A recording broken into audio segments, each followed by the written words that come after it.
2,000 years ago, the city of Colossae was a shrinking, insignificant market town in the Lycus Valley.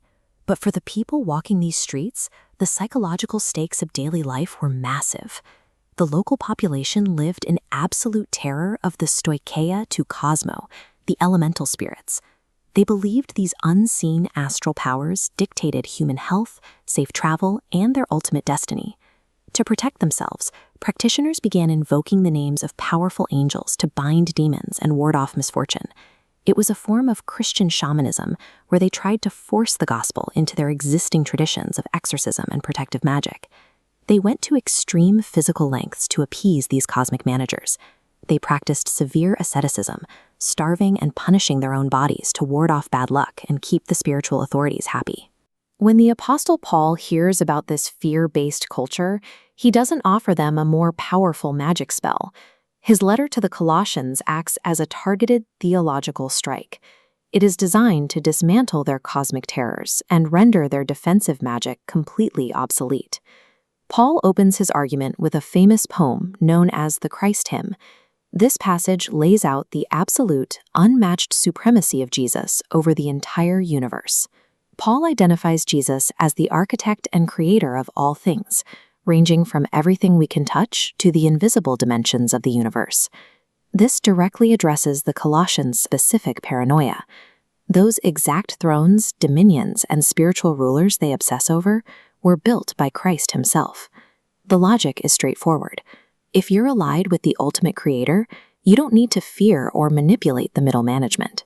True spiritual security in the Colossian worldview comes from recognizing the Creator's absolute authority, entirely invalidating their need for shamanism and protective spells. Next, Paul introduces a second major claim: Christ is the conqueror. In this letter, the cross is framed as a decisive cosmic victory. Christ publicly disarmed and triumphed over the very spiritual authorities the Colossians were so afraid of.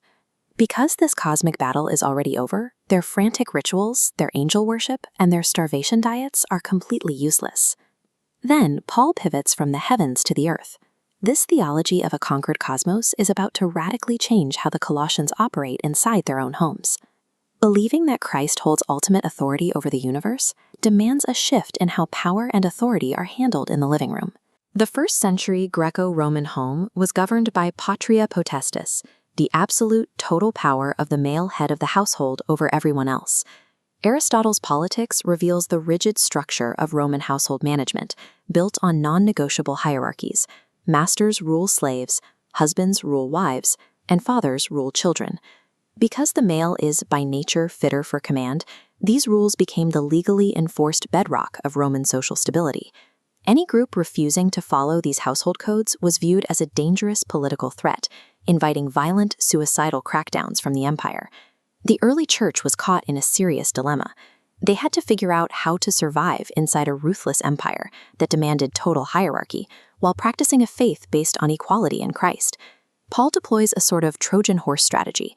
He adopts the outward shell of the required Roman laws to avoid political persecution, but quietly replaces their core. Unlike Aristotle, whose handbooks only spoke to ruling men, Paul addresses the wives, children, and slaves directly, treating them as free moral agents and full partners in the household. He restricts the absolute power of the Roman master. He commands mutual respect, reminding the head of the house that he too is a servant to a higher master. This leveled the playing field at home without triggering a military response from the state. By the end of the letter, the logic is complete. If Christ is the origin of all authority in the universe, then the rigid, absolute power of the Roman Father has lost its ultimate justification. The early Christians avoided starting a bloody political revolt. By recognizing Christ's cosmic supremacy, they staged a stealthy domestic revolution, transforming an empire of dominance into a community of dignity.